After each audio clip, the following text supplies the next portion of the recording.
Di bawah sengatan matahari medan yang tanpa ampun, seorang perempuan bernama Kirana duduk di dalam Sudako yang reyot, membawanya melintasi jantung kota yang padat. Perjalanannya yang semula penuh harapan berubah menjadi mimpi buruk ketika ia menyaksikan praktik pungutan liar oleh polisi yang tidak hanya merugikan, tetapi juga mempermalukannya di depan umum. Dari keberaniannya melawan ketidakadilan, terkuaklah sebuah konspirasi kelam yang mengguncang hingga ke fondasi sistem kekuasaan. Siang itu, udara di Medan terasa begitu berat dan menekan. Panas matahari memantul ganas dari aspal jalan Sisingamangaraja yang menghitam, menyilaukan mata siapapun yang berani menatap terlalu lama. Di tengah hiruk-pikuk kota yang tak pernah tidur, Sudako tua berwarna kuning yang ditumpangi Kirana berguncang pelan, melewati deretan ruko-ruko bercat pudar dan pedagang kaki lima yang berteriak menjajakan dagangannya.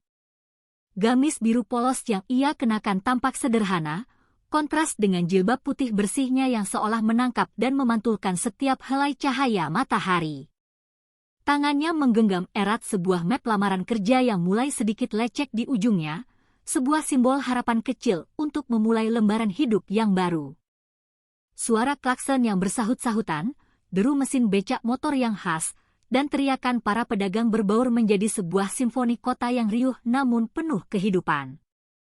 Dari jendela yang terbuka, aroma aspal panas, asap knalpot, dan wangi sate padang dari warung di seberang jalan bercampur dengan debu, menerpa wajahnya. Kirana menatap keluar, mengamati kehidupan yang berlari cepat di tengah kepadatan, sepeda motor yang saling berebut celah, becak yang melintas dengan muatan berlebih, dan anak-anak berseragam sekolah yang berlarian di trotoar yang retak. Meskipun tubuhnya terasa lelah oleh panas yang menyengat, hatinya dipenuhi semangat. Hari itu seharusnya menjadi awal yang baik, bukan permulaan dari sebuah kekacauan besar. Namun, takdir punya rencana lain. Segalanya berubah hanya dalam sekejap mata. Dari kejauhan, terdengar suara sirene yang melengking nyaring, memecah kebisingan jalanan. Sopir Sudako, seorang bapak tua bernama Pak Udin, segera menginjak rem dengan keras, membuat semua penumpang terhuyung ke depan. Dua sosok polisi muncul dari balik kerumunan kendaraan, mengangkat tangan memberi isyarat agar Sudako itu berhenti. Mereka berdiri tegap di tengah jalan, wajah mereka kaku, memancarkan wibawa palsu yang dipoles oleh seragam. Tatapan tajam mereka yang tersembunyi di balik kacamata hitam membuat jantung Kirana berdetak lebih cepat. Ia tidak tahu bahwa pertemuan singkat di tengah jalan yang panas ini akan mengubah seluruh arah hidupnya. Suasana di dalam Sudako mendadak hening. Penumpang lain saling berpandangan cemas. Sementara Pak Udin menurunkan kaca jendela yang macet, menatap kedua petugas itu dengan wajah yang sudah pasrah. Di luar, suara sirene berhenti, digantikan oleh teriakan pelan polisi yang memerintahkan Sudako untuk menepi ke bahu jalan. Kirana menelan ludah, merasakan hawa panas yang kini bercampur dengan ketegangan yang pekat. Dari balik kaca, ia melihat matahari yang masih membakar jalanan Medan, terang benderang, namun menyimpan bayangan gelap yang siap menyelimuti siangnya. Sesuatu yang besar akan segera dimulai. Ban Sudako berhenti dengan suara decitan keras yang bergesekan dengan aspal. Tubuh Kirana sedikit terdorong ke depan. Wajah Pak Udin terlihat semakin panik, matanya bergerak liar seolah mencari jalan keluar yang mustahil. Dari kaca depan, muncul seorang polisi berwajah keras dengan kacamata hitam yang menutupi sorot matanya.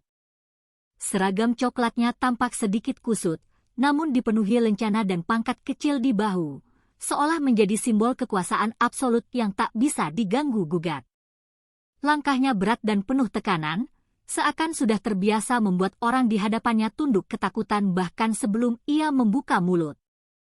Surat-suratnya, Pak, suara tegas itu memecah udara panas. Pak Udin buru-buru membuka dompet kulit tua yang sudah penuh lipatan, mengeluarkan STNK dan SIM yang warnanya sudah memudar. Tangannya gemetar, bukan hanya karena takut, tapi karena ia sudah terlalu sering menghadapi situasi seperti ini, sebuah ritual pemerasan yang dilegalkan oleh seragam. Polisi itu mengambil dokumen tersebut tanpa ekspresi, menatapnya sekilas, lalu mengangkat alis sambil menahan senyum sinis yang tersembunyi. Tatapan matanya menyapu seluruh interior Sudako, berhenti sejenak pada wajah Kirana yang menatap tajam, lalu kembali ke Pak Udin dengan nada mengejek. Ini masa berlakunya sudah mau habis. Gimana? Mau saya bantu urus atau mau ditilang saja sekalian? Katanya datar, tapi setiap katanya mengandung ancaman yang halus dan menusuk. Pak Udin berusaha menjelaskan dengan suara bergetar bahwa ia baru saja turun menarik hari itu, belum mendapatkan uang sepeser pun. Keringat sebesar biji jagung mengucur dari pelipisnya, membasahi leher kemejanya yang sudah terbakar matahari. Namun, polisi itu justru menyeringai, lalu mengetuk kap mobil 3 kali dengan ujung jarinya. Bunyi, tuk, tuk, tuk, yang khas itu, bagi para sopir angkutan kota, adalah kode tak tertulis yang berarti ancaman dan permintaan uang damai. Kirana memperhatikan semua itu dari kursinya. Matanya menyipit, dadanya terasa sesak menahan amarah yang mulai bergejolak. Ia tahu betul bentuk-bentuk ketidakadilan seperti ini, sering ia dengar dari cerita orang, tapi kali ini ia menyaksikannya langsung di depan matanya sendiri. Suasana di sekitar menjadi tegang. Beberapa pengendara motor yang melintas melambatkan lajunya. Para pejalan kaki berhenti, menonton dari kejauhan. Tapi tak satu pun dari mereka yang berani bicara. Di bawah terik matahari Medan yang membakar, suara polisi itu kembali terdengar, kali ini lebih dingin dan memerintah. Kalau tidak bisa bayar sekarang, saya tahan saja mobilnya. Kata-kata itu menggema di telinga Kirana, menandai awal dari sebuah benturan tak terhindarkan antara kebenaran dan keserakahan. Suasana di tengah jalanan yang ramai itu berubah menjadi panggung drama yang menegangkan.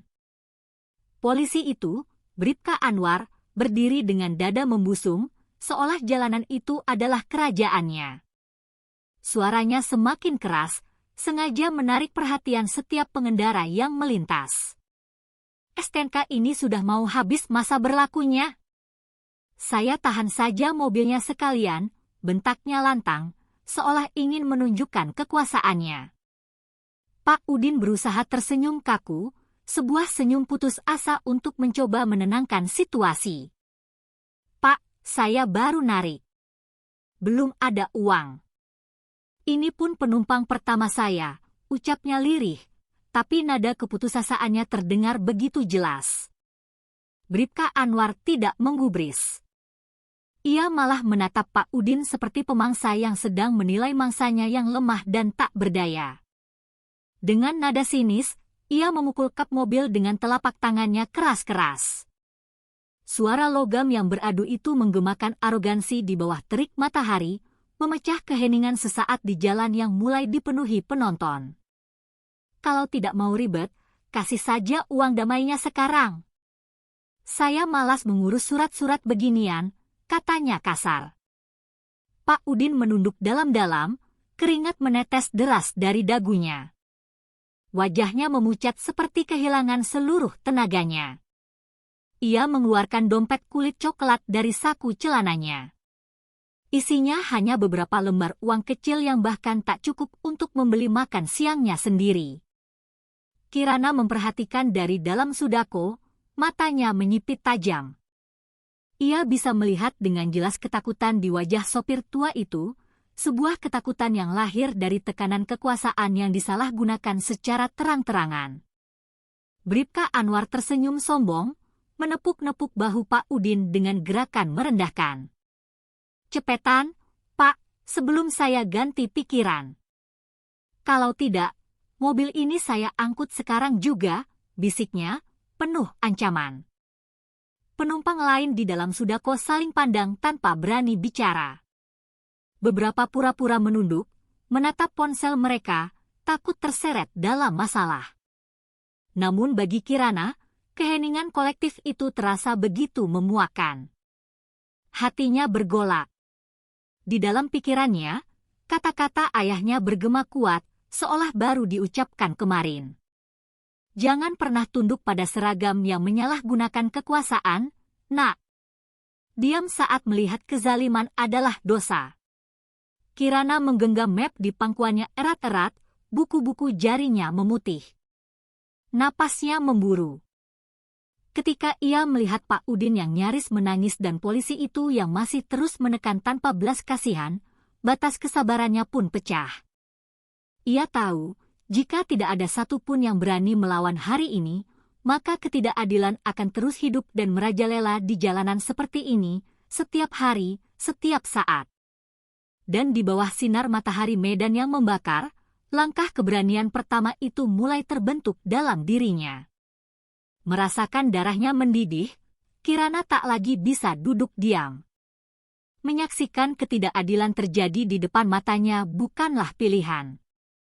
Dengan napas yang sedikit bergetar dan jantung yang berdetak kencang, ia mendorong pintu Sudako yang berat dan turun ke jalan.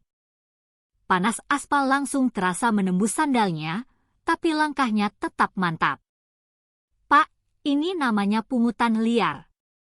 Bapak tidak bisa seenaknya begini, suaranya terdengar lantang, memecah udara panas dan menghentikan semua aktivitas di sekitarnya. Semua mata langsung tertuju padanya. Beberapa penumpang di dalam Sudako menahan napas, tak percaya ada seorang perempuan muda berani menantang polisi di tengah jalanan kota yang ramai. Bribka Anwar berhenti mengetuk kap mobil. Ia memutar tubuhnya perlahan, menatap Kirana dari ujung kaki hingga kepala dengan tatapan yang penuh peremehan. Tatapan itu justru membuat Kirana semakin muak. Polisi itu kemudian tertawa kecil, sebuah tawa yang merendahkan, sambil menepuk-nepuk tongkat di pinggangnya. Wah, sok berani kamu ya, Neng, katanya dengan nada mengejek, sambil melirik dua rekannya yang mulai menghampiri. Mereka bertiga kini berdiri di hadapan Kirana, membentuk setengah lingkaran seperti sekawanan singa yang sedang mengurung mangsanya. Tapi Kirana tidak mundur seinci pun. Kerumunan mulai terbentuk di sekitar lokasi. Beberapa warga mulai merekam kejadian itu dengan ponsel mereka. Sebagian lagi berbisik-bisik, takut namun penasaran. Pak Udin memohon dari samping, sudah, Neng, jangan ikut campur. Bahaya nanti. Tapi Kirana hanya menoleh sebentar dan menggeleng pelan. Kalau semua orang diam, mereka tidak akan pernah berhenti, Pak. Kalimat itu keluar dengan suara tenang, tapi mengandung tekad sekeras baja. Polisi di depannya mendengus kesal. Wajahnya yang semula sombong mulai berubah menjadi terancam. Angin panas berhembus, membawa debu jalanan, membuat jilbab putih Kirana berkibar pelan. Tatapan matanya tetap tajam, lurus menusuk mata Bribka Anwar, penuh dengan keberanian yang tidak bisa dibuat-buat. Polisi itu mencoba menertawakannya lagi, tapi tawa itu terdengar kaku dan dipaksakan. Ada sesuatu dalam sorot mata perempuan itu yang berbeda. Campuran antara keberanian, keyakinan, dan kemarahan yang nyaris meledak. Orang-orang di sekitar merasakan atmosfer itu, tegang namun menular. Hari itu, di bawah langit medan yang membara, keberanian seorang perempuan muda mulai mengoyak selubung rasa takut yang sudah terlalu lama berakar di hati masyarakat. Bribka Anwar benar-benar kehilangan kesabarannya. Wajahnya memerah, campuran antara gengsi yang terluka dan amarah yang tak terkendali. Dengan nada kasar, ia berteriak ke salah satu anak buahnya yang berdiri di dekat pos hidran kecil di pinggir jalan. Ambil selangnya. Biar tahu rasa perempuan ini, teriaknya lantang. Orang-orang di sekitar terdiam, tak percaya dengan apa yang baru saja mereka dengar. Tak butuh waktu lama, salah satu polisi lain menyeret gulungan selang pemadam, membuka kerannya dengan kasar, dan tanpa aba-aba, menyemprotkan air bertekanan tinggi ke arah Kirana yang berdiri tegak di tengah jalan. Air dingin menyambar tubuh Kirana dengan kekuatan yang membuatnya hampir tersungkur. Gamis birunya langsung basah kuyup, menempel erat pada kulitnya, memperlihatkan lekuk tubuhnya tanpa ampun di hadapan puluhan pasang mata. Jilbab putihnya terlepas ke belakang, menutupi sebagian wajahnya dan membuat napasnya tersengal. Dalam sekejap, seluruh tubuhnya basah, dan di bawah kain gamis yang menjadi transparan, warna hitam dari pakaian dalamnya terlihat samar. Suara desisan air yang deras berpadu dengan tawa kasar polisi di hadapannya. "Biar kapok perempuan sok jago," teriak Bribka Anwar, diikuti tawa mengejek dari rekan-rekannya. Kerumunan yang tadi sempat bersimpati kini membisu. Beberapa warga menunduk malu, tak sanggup melihat. Sebagian lagi menatap dengan marah, namun tak berani bicara. Pak Udin memegang kepalanya, matanya berkaca-kaca melihat penumpangnya dipermalukan seperti itu. "Cukup, Pak." "Itu keterlaluan," serunya Parau, tapi suaranya tenggelam oleh deru air dan tawa para aparat. Di sisi lain, Kirana berdiri diam. Tubuhnya gemetar, bukan karena kedinginan, tapi karena amarah yang membuncah hebat di dalam dadanya. Air terus mengguyurnya, tapi tatapan matanya tetap tajam, menembus wajah pria yang menertawakannya. Ketika semprotan air berhenti, jalanan menjadi sunyi. Semua mata tertuju pada sosok perempuan muda yang kini berdiri dengan pakaian yang menempel di kulit, sebuah pemandangan yang memalukan.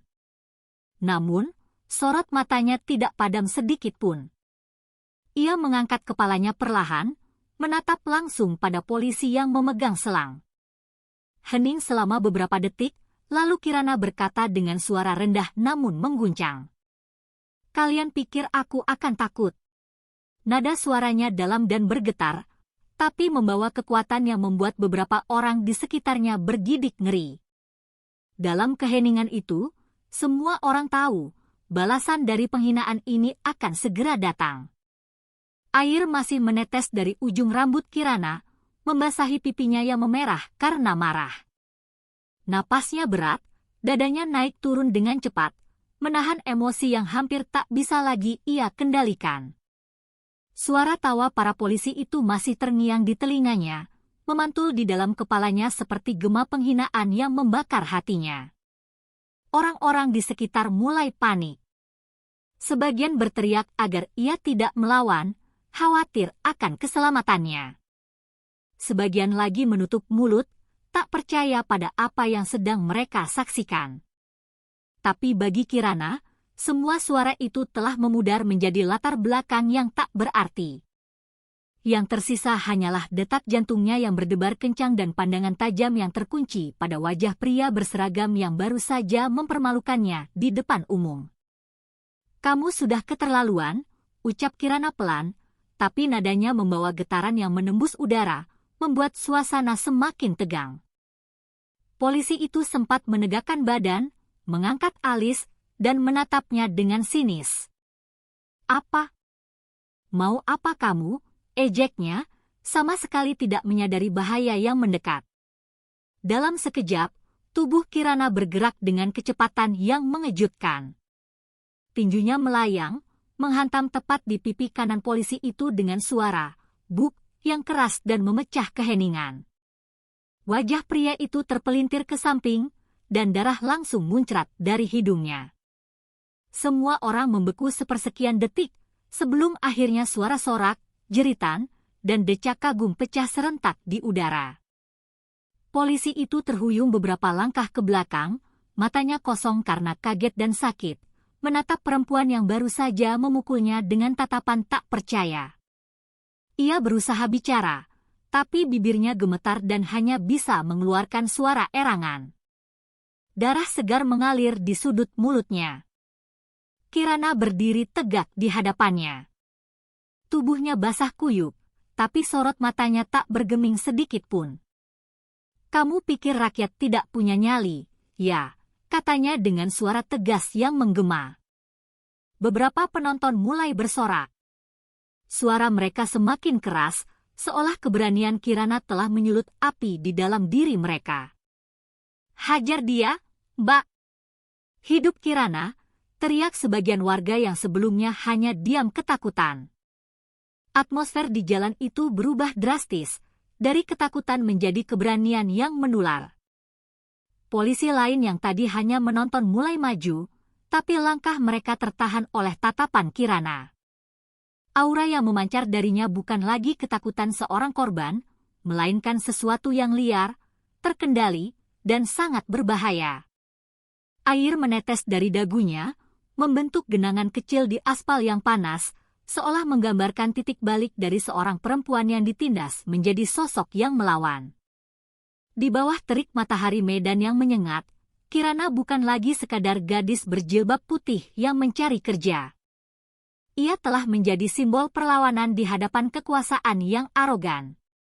Dan di tengah sorak-sorai massa, wajah polisi yang terkapar itu menjadi saksi bisu dari kebangkitan seorang wanita biasa yang tak lagi mau diinjak-injak. Tubuh Bribka Anwar terpental keras, membentur mobil dinas patroli yang terparkir di dekatnya, hingga bunyinya menggema di antara gedung-gedung kota. Dentuman itu membuat burung-burung gereja berterbangan dari kabel listrik di atas jalan. Orang-orang yang menyaksikan terperangah.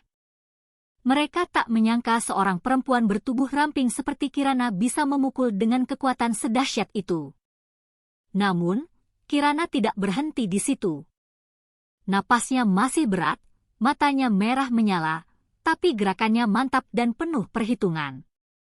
Ia melangkah maju, menyambar kerah baju sang polisi yang masih terhuyung, lalu mengangkatnya dengan satu tangan seolah tanpa usaha.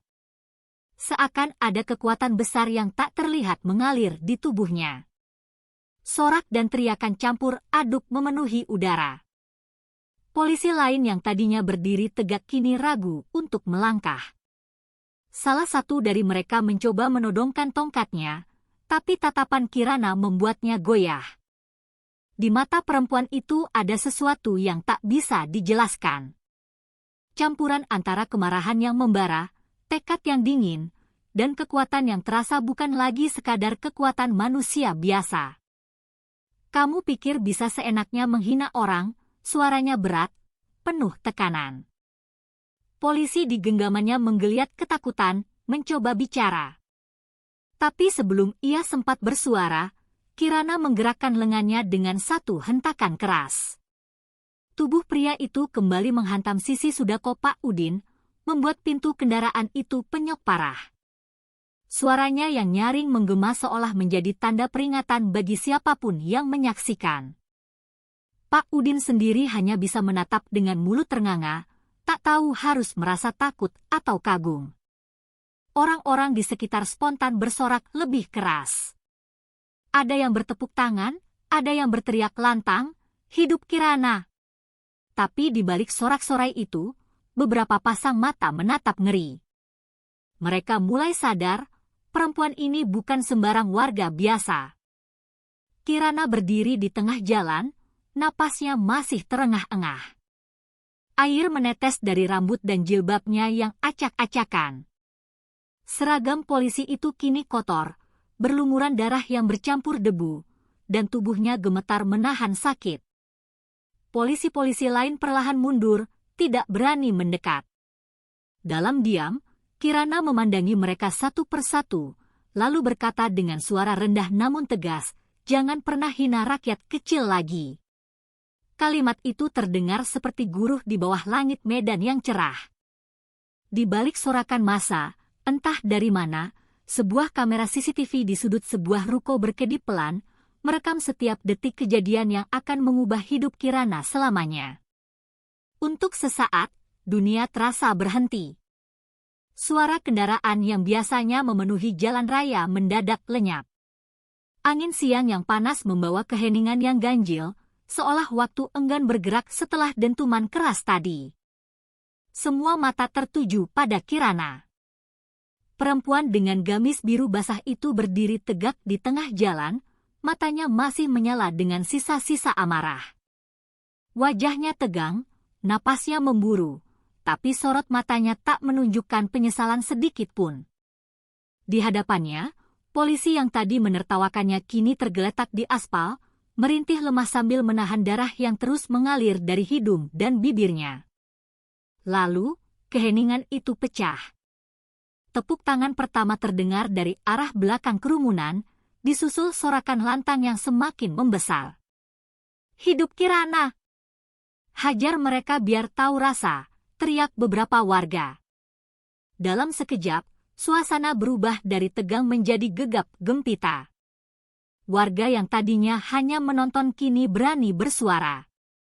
Beberapa bahkan menyalakan kamera ponsel mereka, merekam momen langka di mana seorang perempuan sederhana menantang aparat yang selama ini mereka takuti. Namun, di balik tepuk tangan itu, ada tatapan-tatapan lain yang penuh waspada. Mata-mata yang memperhatikan dari kejauhan. Rekan-rekan polisi yang lain hanya berdiri kaku. Mereka pura-pura menolong rekannya yang terkapar, tapi raut wajah mereka menunjukkan ketakutan yang jelas. Tak satu pun dari mereka berani menatap langsung ke arah Kirana. Mereka tahu situasi ini telah berada di luar kendali mereka. Jika mereka mencoba melawan, kerumunan massa bisa berubah menjadi amukan yang lebih besar. Salah satu di antara mereka menekan radio panggil di pundaknya, berbisik cepat, meminta bantuan tanpa diketahui publik. Sementara itu, Pak Udin masih berdiri di samping sudakonya yang penyok, menatap Kirana dengan campuran rasa syukur dan ngeri. Ia tak tahu apakah sedang menyaksikan tegaknya keadilan atau justru awal dari sebuah bencana yang jauh lebih besar. Kirana menarik napas panjang. Tubuhnya masih bergetar oleh adrenalin yang belum reda. Air menetes dari ujung jilbabnya ke tanah, bercampur dengan debu dan noda darah di aspal. Ia menatap sekelilingnya, melihat puluhan wajah yang memandangnya dengan kekaguman dan ketakutan sekaligus. Dalam hatinya, ada perasaan lega yang aneh, namun juga firasat buruk yang mulai mengendap di dasar dada. Ia tak tahu bahwa dalam bayangan sebuah gedung di seberang jalan, seseorang sedang merekam seluruh kejadian itu, bukan untuk disebarkan, melainkan untuk dijadikan bukti dalam sebuah permainan kekuasaan yang jauh lebih kelam.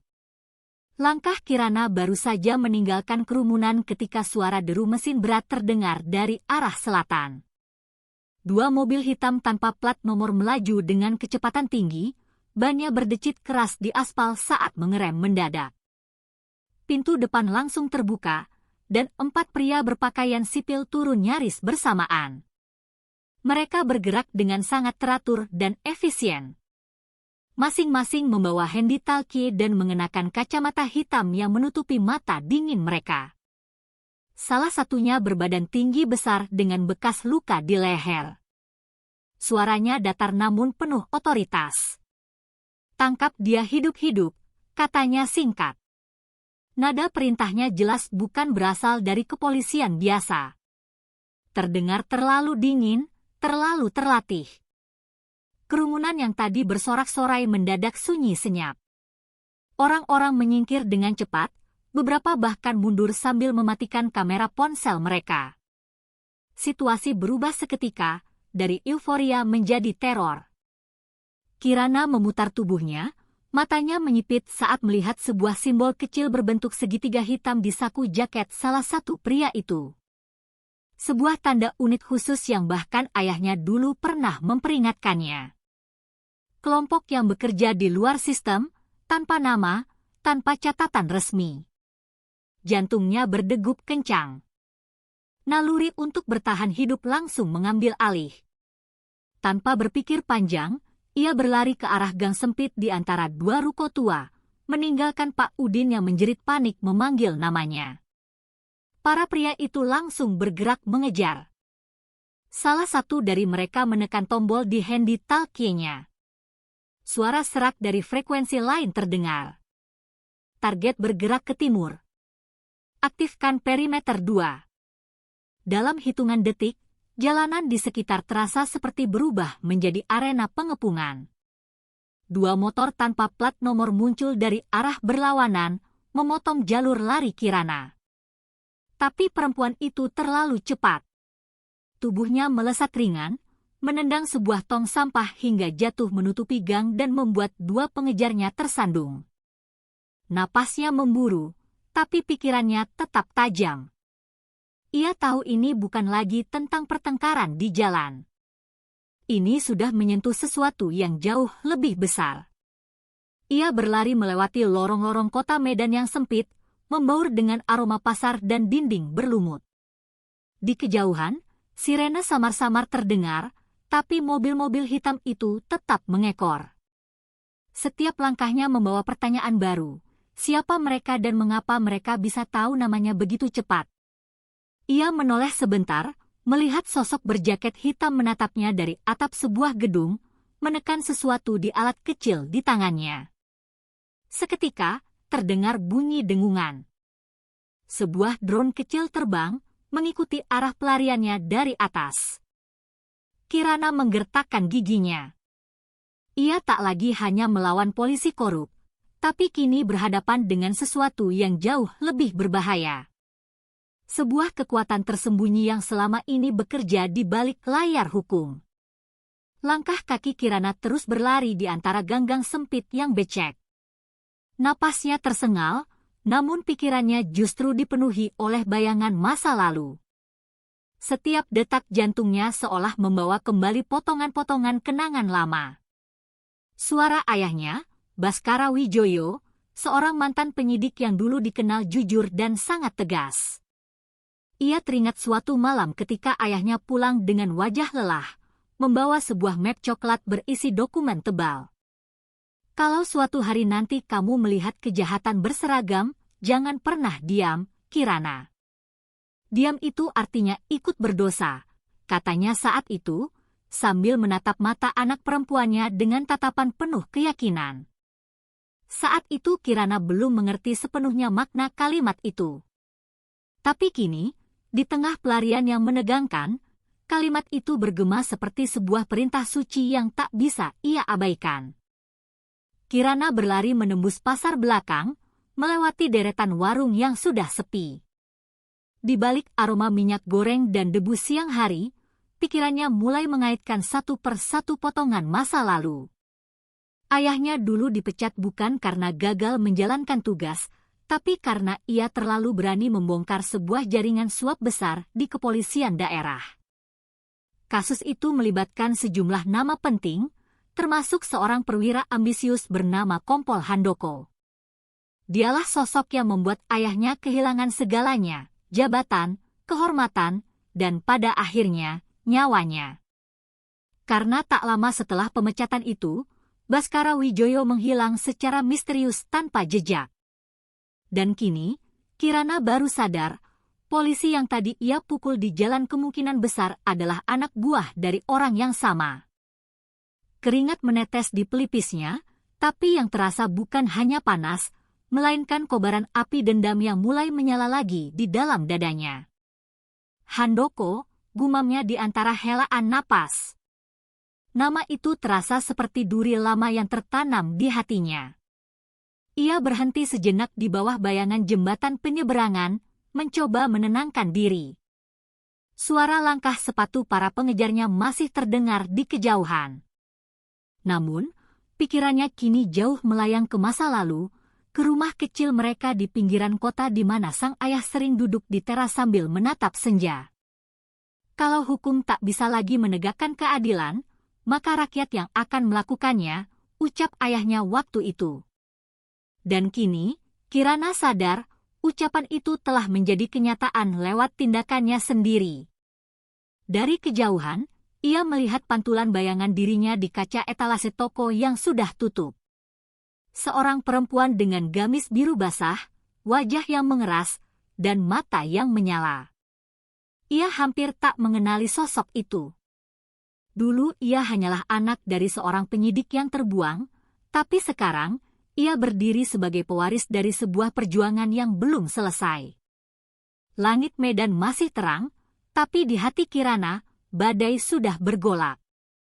Ia tahu bahwa pelarian ini bukan lagi tentang menyelamatkan diri sendiri, ini tentang menyambung jejak ayahnya yang terputus. Dan kali ini, ia bertekad, jaringan yang telah menjebak keluarganya tak akan lolos begitu saja. Malam itu, langit Medan diselimuti awan kelabu. Di setiap layar televisi, berita tentang wanita pembuat onar, di tengah kota mendadak menjadi tajuk utama. Wartawan membacakan berita dengan nada dingin dan naskah yang terasa sangat seragam. Seorang perempuan tidak dikenal menyerang petugas polisi di depan umum, membuat kericuhan, dan kemudian melarikan diri. Tak ada satupun kata yang menyebut alasan mengapa semua itu terjadi. Tak ada yang menyinggung tentang pungli, tentang air yang disemprotkan, atau tentang keberanian seorang rakyat kecil yang melawan arogansi kekuasaan. Dunia seolah bersekongkol untuk menulis ulang kebenaran. Namun yang lebih aneh lagi, video-video yang direkam warga siang tadi satu persatu menghilang dari dunia maya. Dalam waktu beberapa jam saja, unggahan yang sempat viral tiba-tiba tidak bisa diakses. Akun-akun yang menyebarkannya lenyap tanpa jejak. Bahkan beberapa pengguna melaporkan ponsel mereka terkunci secara otomatis. Ada yang bilang servernya diretas, ada yang menduga polisi sengaja menghapus semua bukti. Tapi kenyataannya jauh lebih gelap daripada itu.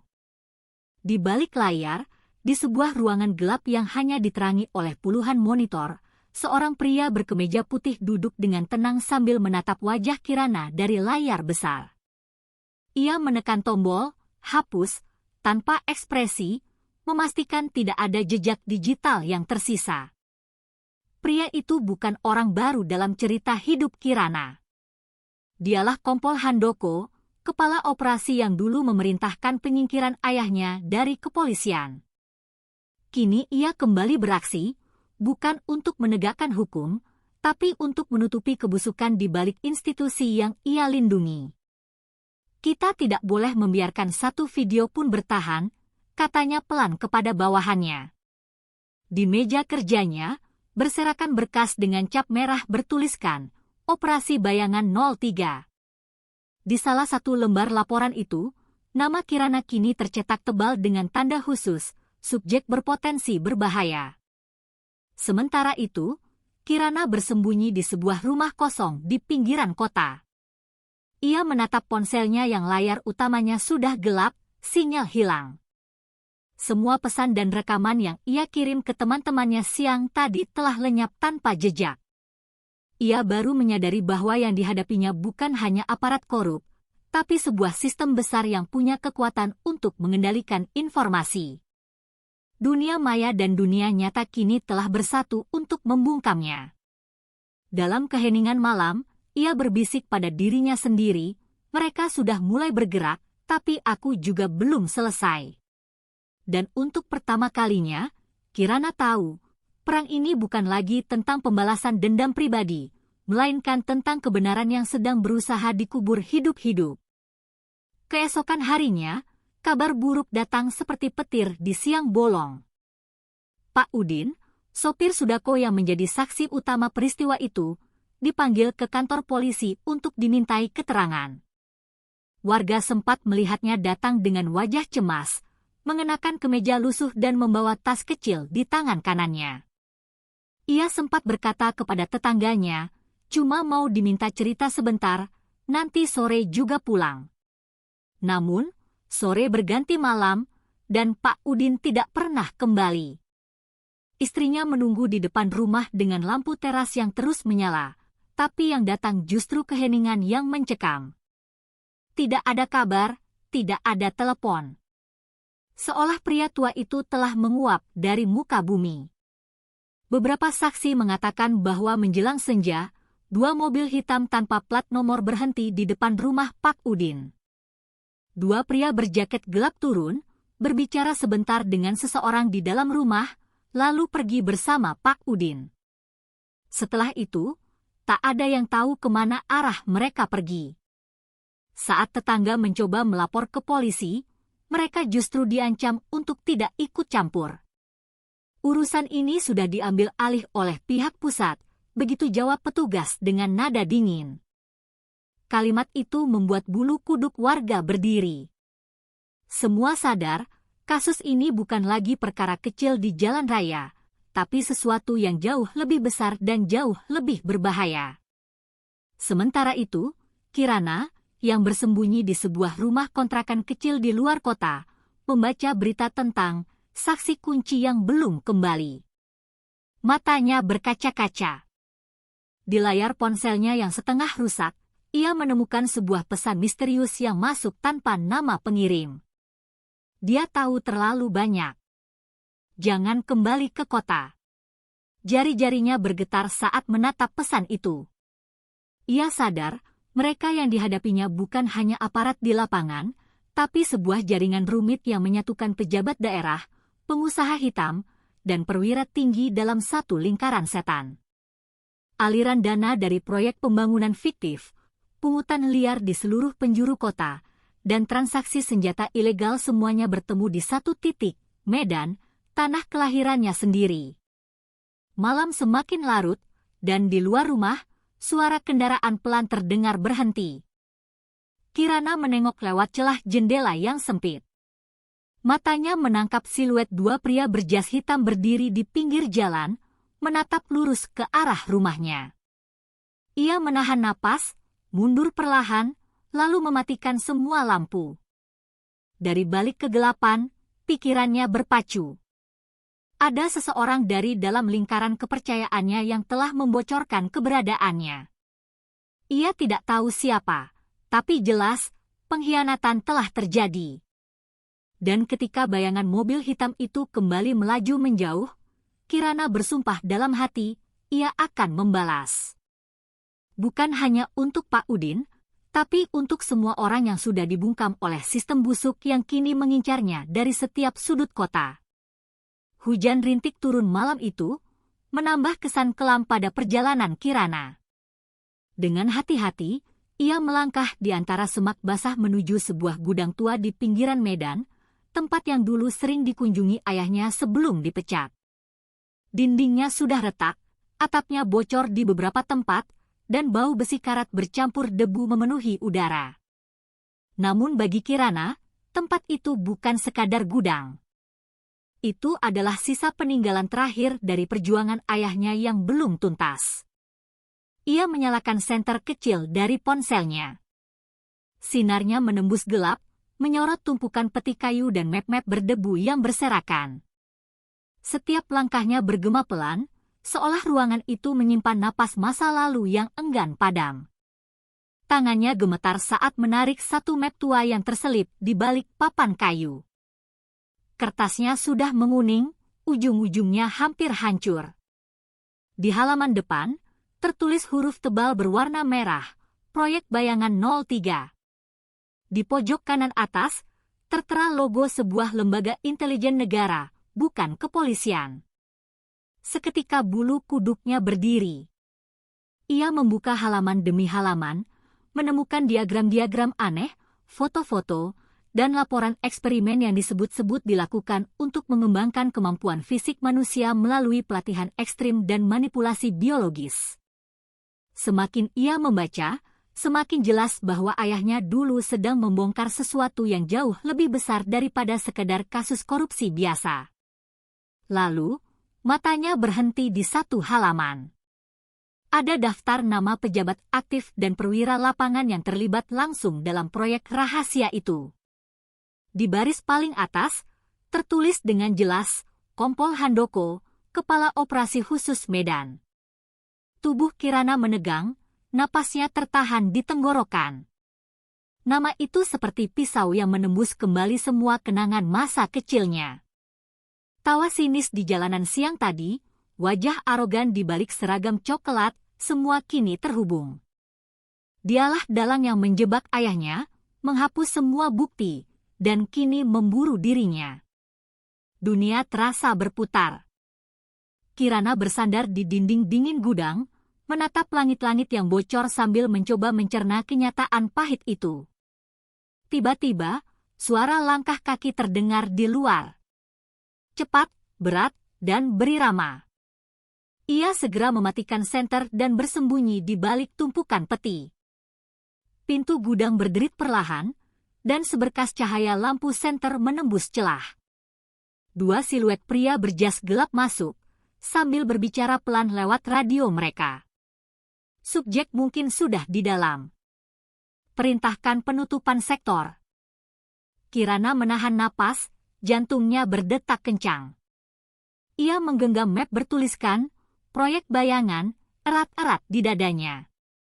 Malam itu, di antara kegelapan dan suara rintik hujan, satu hal menjadi jelas, kebenaran yang ia temukan bukan hanya milik masa lalu, tapi juga ancaman mematikan yang kini sedang mengejarnya hidup-hidup. Malam turun dengan sunyi yang menekan. Jalanan di depan markas Polrestabes Medan tampak sepi, hanya diterangi oleh lampu jalan yang temaram. Di balik bayangan sebuah gedung tua di seberang jalan, sosok Kirana muncul. Gamis biru panjangnya kini dilapisi jaket hitam yang lusuh. Rambutnya yang masih sedikit basah terurai sebagian dari bawah jilbabnya yang acak-acakan. Wajahnya dingin, tanpa keraguan sedikit pun. Ia tahu, malam itu bukan lagi tentang pelarian, melainkan tentang perlawanan. Dengan langkah pelan, ia menyeberangi halaman markas yang seharusnya dijaga ketat. Sebuah kamera CCTV sempat menangkap siluetnya selama beberapa detik, sebelum tiba-tiba layar monitor di ruang pengawas berkedip lalu mati total. Tak seorang pun tahu, sistem keamanan mereka baru saja diretas dari dalam. Beberapa menit kemudian, suara ledakan kecil mengguncang bagian belakang gedung. Asap putih tipis mengepul dari ruang server, diikuti oleh percikan listrik yang berloncatan di dinding. Komputer-komputer mati serentak, lampu-lampu ruangan padam, dan seluruh jaringan komunikasi markas lumpuh total. Polisi yang berjaga panik, berteriak-teriak mencari sumber ledakan. Namun, yang mereka temukan hanyalah kabel-kabel yang terbakar dan pintu besi ruang server yang terbuka sedikit, bekas jejak seseorang yang bergerak sangat cepat dan tahu persis apa yang sedang ia lakukan. Dalam hitungan menit, data-data internal kepolisian, termasuk laporan transaksi gelap dan nama-nama pelaku, proyek bayangan 03, hilang tanpa jejak. Di tengah kekacauan itu, langkah sepatu terdengar mendekat ke ruang utama. Kompol Handoko, yang baru keluar dari ruangannya, menatap layar-layar CCTV yang gelap dengan wajah tegang. Ia hampir memanggil bantuan ketika sebuah suara lembut namun dingin terdengar dari balik bayangan. Kamu pikir rakyat bisa terus dibungkam? Handoko menoleh cepat, dan di sana, Kirana berdiri. Matanya tajam memantulkan cahaya lampu darurat yang berwarna merah. Di tangannya, ia menggenggam sebuah alat kecil berbentuk logam dengan lampu yang berkedip biru, sebuah detonator mini, hasil rakitan dari perangkat militer yang ia temukan di berkas ayahnya di gudang tua. Handoko mundur selangkah. Keringat dingin mulai muncul di pelipisnya. Kamu? Siapa sebenarnya? Tanyanya gemetar. Kirana mendekat perlahan, suaranya tenang tapi menusuk. Aku hanya anak dari penyidik yang kalian singkirkan. Tangannya menekan tombol di alat itu. Dari kejauhan, terdengar ledakan kedua yang lebih besar, mengguncang seluruh markas. Alarm berbunyi keras, kaca-kaca jendela pecah, dan dokumen-dokumen berterbangan di udara. Saat asap memenuhi ruangan, Handoko hanya bisa menatap wajah Kirana yang tenang di antara kepulan debu. Sebelum semuanya menjadi gelap, kalimat terakhir yang ia dengar keluar dari mulut perempuan itu adalah, sekarang, giliran rakyat yang bicara. Beberapa minggu setelah ledakan yang mengguncang markas Polrestabes Medan, berita resmi pemerintah menyiarkan versi yang sudah dimanipulasi di layar televisi nasional. Pembawa berita membacakan dengan nada tenang, kantor polisi Medan terbakar akibat korsleting listrik di ruang server. Tidak ada korban jiwa, namun seluruh sistem data internal rusak parah. Tak ada satupun kata yang menyebut nama Kirana. Tak ada pembahasan tentang konspirasi atau kebusukan aparat. Semuanya disapu bersih oleh narasi resmi negara. Namun, di balik berita itu, banyak warga yang diam-diam membicarakan sosok perempuan bergamis biru yang sempat terlihat pada malam sebelum kebakaran. Sebagian menyebutnya pahlawan, sebagian lagi menyebutnya hantu penuntut balas dendam. Di tempat lain, jauh dari hiruk-pikuk Medan, sebuah ruangan gelap menyala oleh cahaya ratusan layar monitor. Data biometrik, peta satelit, dan kode-kode proyek rahasia berbaris di layar-layar besar itu. Di tengah ruangan, duduk seorang pria tua berpangkat tinggi, berseragam militer dengan bintang emas di bahunya. Wajahnya dingin, tak menunjukkan emosi sedikit pun. Ia menatap sebuah rekaman lama dari kamera pengintai yang berhasil diselamatkan dari ledakan markas. Di layar itu, wajah Kirana muncul, membeku dalam bingkai terakhir sebelum sistem padam. Tatapannya keras, penuh perlawanan. Pria itu memandang lama, lalu berucap pelan namun tegas. Aktifkan sinyal bayangan. Beberapa operator di ruangan itu segera bergerak. Layar utama berubah, menampilkan data dengan judul besar, Subjek IF-27A. Status, aktif. Dari kamera lain yang tersembunyi, muncul pemandangan sebuah laboratorium bawah tanah. Lampu redup berwarna biru menyoroti sosok seorang perempuan yang duduk di kursi logam. Kedua tangannya terikat, kabel-kabel sensor menempel di kepala dan lehernya. Wajah itu tak asing. Itu Kirana. Namun kali ini, wajahnya tanpa ekspresi. Matanya terbuka, napasnya teratur, seolah sadar penuh tapi tak lagi memiliki kendali atas tubuhnya sendiri. Di sekelilingnya, beberapa ilmuwan berpakaian putih mencatat data di layar digital. Salah satu dari mereka berbisik, eksperimen fase 2, siap dimulai. Pria berpangkat tinggi itu berdiri perlahan, tangannya menggenggam sebuah tongkat komando. Kau pikir bisa melawan sistem, Kirana, ucapnya lirih pada layar yang menampilkan wajah sang perempuan. Kau tidak tahu, kau adalah bagian dari sistem itu sejak awal. Ia berbalik, meninggalkan ruangan sementara layar terakhir menampilkan denyut grafik otak yang meningkat dengan cepat, seolah kesadaran Kirana mulai kembali. Suara mesin berdengung, lampu-lampu berkedip, dan tepat sebelum layar menjadi hitam, terdengar detak jantung yang semakin cepat. Cerita berhenti di sana. Menggantung, menyisakan satu pertanyaan besar, apakah Kirana masih